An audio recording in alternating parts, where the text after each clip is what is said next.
So mao gani sitwasyon no sa atong karsada gikan sa Dugay pa na damay. Santa Fe padung Mantayan. So Ina utol pa mi sa igbaw.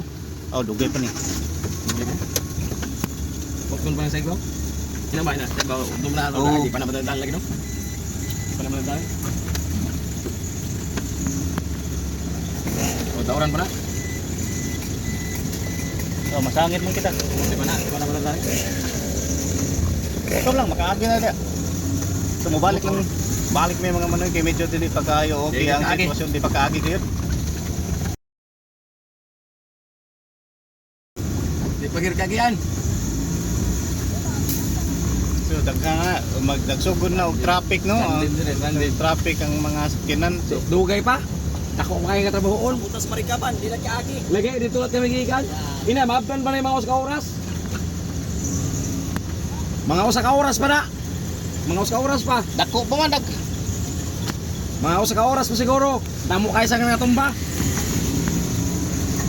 Dia ya, basing nagyan siya. Pa, di kaagi din ha. Kita kag dia. Puto doon ng semento dito, motor naman lang. Oo, non makamotor na lang kita.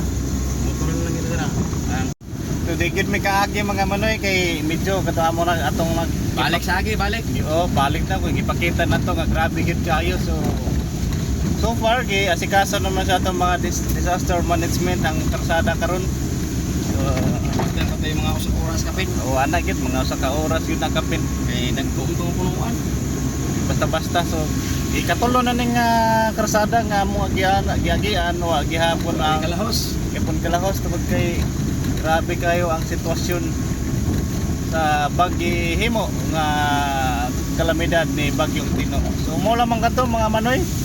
So amping-amping lang gyapon ta kay basin di bisag wala na ang bagyo pero basin naa pagyapoy ginagmay nga mga kuan. Balik na lang ni sa agi kay di gyud bi kalahos. Balik na lang mi. Mga pina lang mi sikwati dito mga manoy. Ay Biko dito oh. Biko na lang. Biko na lang nindot ng Biko.